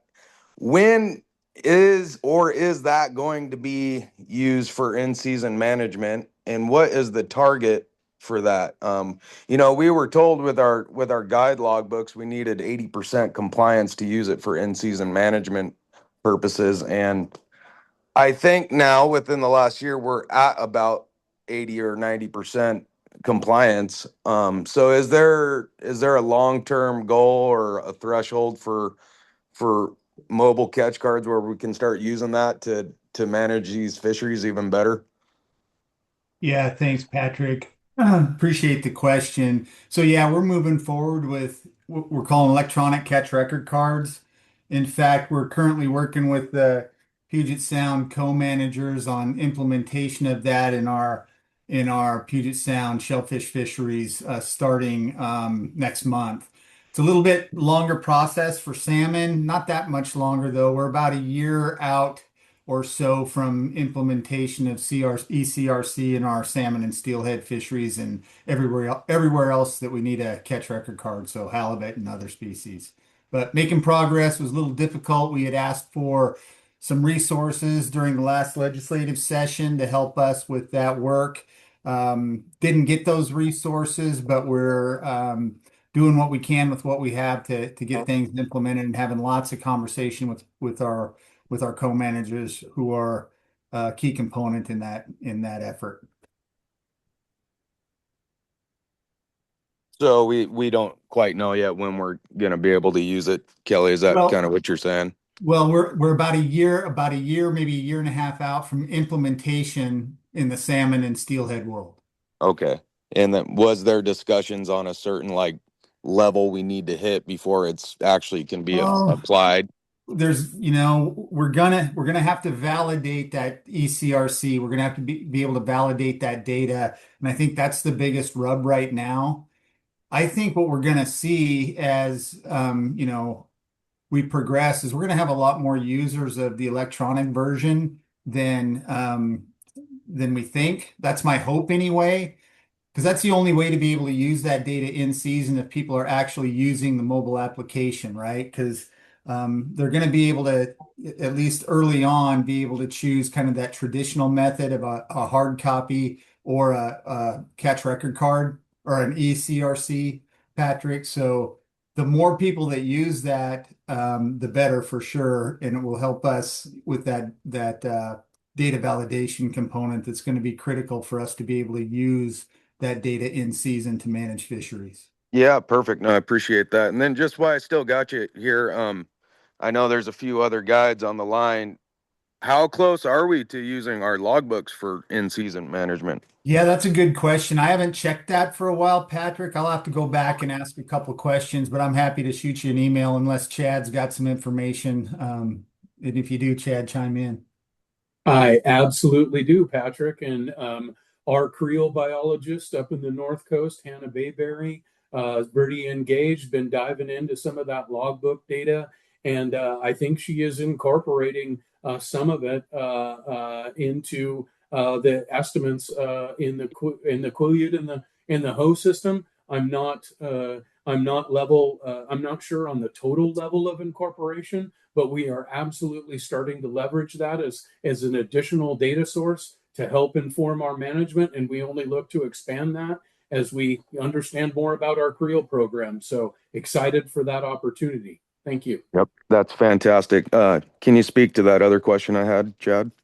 I'm sorry, could you repeat that, Patrick? I didn't jot it down or missed it. Sorry. Do we have any harvest data from the Chehalis or Quinault tribe from last year on our steelhead impacts they had? Yes, yeah, we do share information in terms of our run reconstructions with the co-managers in order to forecast that. Um, you know, Can so we yeah, not share those numbers here we have tonight? data. We have data available. We can't share those numbers tonight.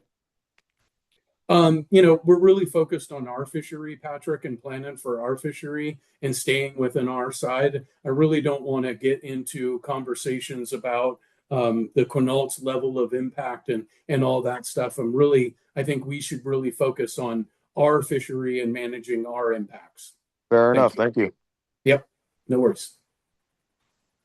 Thank you, Patrick. Our next and last hand is Wes.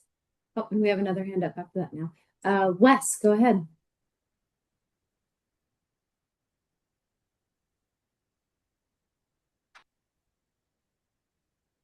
Wes, I've sent you a prompt to unmute. It looks like you've unmuted, but we can't hear you if you're talking. How about that? Oh, now we can hear you. Okay. Just a couple things. Thanks for your time. A plug for inclusive regulations that allow for anybody who wants to fish from the bank, wade or a boat to fish. A lot of concern about repeat spawners. I'll just say that probably the biggest population of repeat spawners is probably in the sole duck or potential repeat spawners. The two biggest things I think of when I think of impacts to repeat spawners on the sole duck is the sport fishery for springers, followed by, or maybe right behind, the tribal fishery for springers. So at some point would be interested in hearing how that might be addressed. And while I appreciate you wishing to focus these sessions on the sport fishery, Given the level of impacts that your creel surveys are showing, we're going to continue to be very interested in you guys playing actual hardball with your co-managers to help them stay within their surplus share.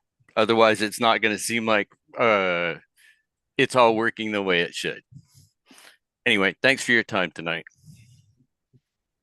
Thanks, Wes. And just to follow up quickly on that, our co-managers are laser focused on ensuring that they stay within their harvestable share and meet the management objectives. I would say just as much as we are. So we come to agreement with our tribal co-managers about what is available and what is harvestable, and ensure that we meet our management objectives with our combined fisheries. And then we check in season to ensure that we're doing our best to meet those management objectives given the information that we have. So just want to make sure that's out there for folks to understand. Fair enough. Thank you. Thank you, Wes. And our last hand is from Jonathan. Jonathan, go ahead. All right. Thank you, Leah. Chad, how's it going? Thanks for your time tonight. Thanks to the staff for putting everything together here. Appreciate this. I got a couple questions. One, well, we have Kelly here on the line, and following up on what Patrick was talking about with regards to the catch record cards. Kelly, when you say that we're probably a year and a half out from utilizing those for salmon and steelhead, is that just for harvested fish, or does that include the eventual goal of getting to caught and released steelhead as well? Yeah, right now. Thanks, Jonathan, for the question. Right now, the intent for the catch record card is to replicate what we're doing currently with the hard copy stuff, with the idea that we can modify that in the future. But in terms of implementation in that first step, we're just replicating what we're asking folks to do with the hard copy catch record card. Okay, and then verify that with the roving creel, as you mentioned earlier. Correct. Okay, I appreciate that. And then the second question here, and I don't know if this is for Chad or for Kelly, this kind of gets to the co-management side of things. Has there been any progress made with I know every season you guys have your discussions with the Quinault Indian Nation, and with regards to the Quinault fishery and the Queets and the Chehalis. Has there been any progress made with regards to the escapement goal discrepancies in the Queets River? Yeah, thanks, Jonathan. I think I can touch on that one. Yeah, thanks for backing me up, though, Kelly. Appreciate it. There was some preliminary discussion this year earlier on. We weren't able to kind of get that across the finish line, but I think we'll continue to have conversation relative to the escapement goal in that area moving forward, and hopefully can come to agreement on that one. But as you know, that's been something that's been out there and a bit of sticky wicket for a number of years. So yeah. If I could just add, Chad, and thanks for the question, Jonathan. So the good news is there's agreement across the co-managers to address this and do the work to come to agreement on an escapement goal. It's been a horsepower issue for both parties, right? Everybody's really busy. We were hoping to make progress this last year. We've had a really tough legislative session and spent the time we wanted to spend working on that issue and others, laying off a whole bunch of staff and taking about a $12 million reduction to our budget. So as Chad mentioned, we revisited that with them with the tribe in our initial policy conversation this year. The interest in doing the work remains. They're interested in doing the work as well. The good news is, while we've lost staff and lost horsepower, the tribe has gained some horsepower. They've been able to add a couple of additional new staff to their roster, hopefully providing them, some more operating space. But it is a goal that we have as co-managers to have that conversation, do that work, and land on an agreed to escapement goal. No, thank you, Kelly. I appreciate that. That's probably one of the better answers I've had with details on that question in a while. So thanks for sharing that. And then just lastly, quickly to Chad, have you guys had any discussions this season with the macaw? I know they're kind of, that's kind of been a tribal relationship that has been out there with regards to steelhead. And so curious where that is. And if that's something that's still on the radar. I feel like, I keep bringing that up every year, and I understand horsepower and budgets and all that, but just curious the status. Yeah, it's definitely something that's on the radar. I really have no updates to be able to provide tonight, but we're continuing to work through those, and hopefully I'll have some good information moving forward, but nothing new at this point, Jonathan. Okay, thank you. And just to follow up on what my colleague Gary said, RMPs, RMPs, RMPs, but we'll stay on you about those. Thank you. Appreciate your comments. And I think with that, that brings us just about to 8 o'clock. Kelly, I don't know if you had any comments that you would like to provide here to wrap us up, or?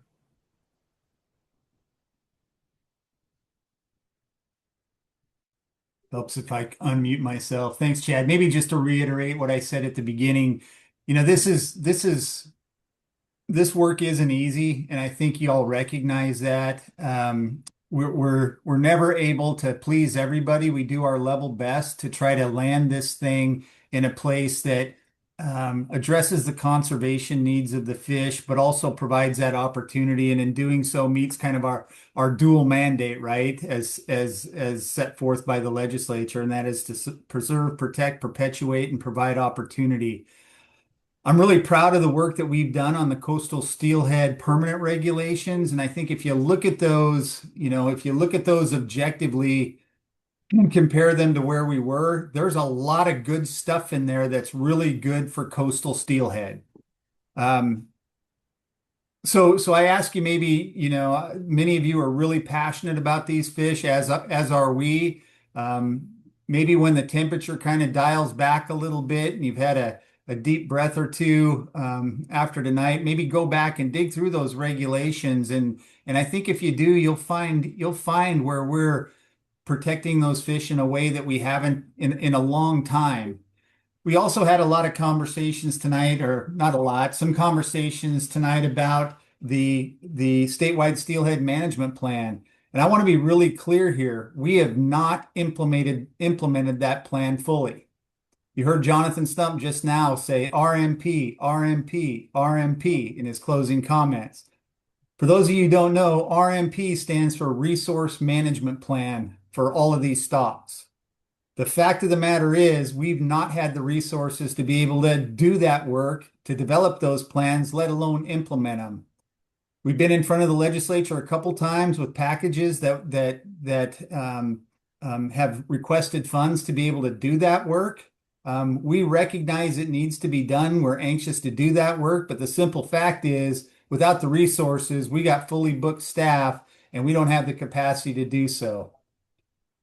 So as conscientious anglers and conservationists and people who care about steelhead in general, I urge you, the next time you see us put a package together that's focused on coastal monitoring, give some thought to your support, because without those resources, we're not going to be able to make progress. And the progress we've made has been as a result of doing a whole bunch of couch cushion exercise, looking for loose change. And Chad and James before Chad have done a great job in finding some coins here and there and putting some stuff to work, but it's nowhere near what we need to fully implement. Having said all that, I want to be respectful of everybody's time. We said we'd end at 8.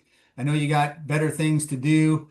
I'm really glad that the Seahawks weren't playing on Thursday night. I know we scheduled one of these a couple years ago when without looking at the schedule, and caught a bunch of grief for scheduling on top of a Seahawks game, and people thought we did that on purpose. So I hope there's nobody that cares about the Bills in the I don't know, who is it, the Texans. Houston, yeah, Texans. So anyway, all that's to say, I'll quit rambling here. I really appreciate your engagement. I appreciate your passion. I appreciate that you care about these fish. And stay tuned. We're gonna hopefully wrap up these conversations with our co-managers. Hopefully we're going to get signed management plans with the co-managers, and we'll let you know as soon as that happens. So with that, hope you have a great night and thanks again for being with us this evening. Take care, everybody.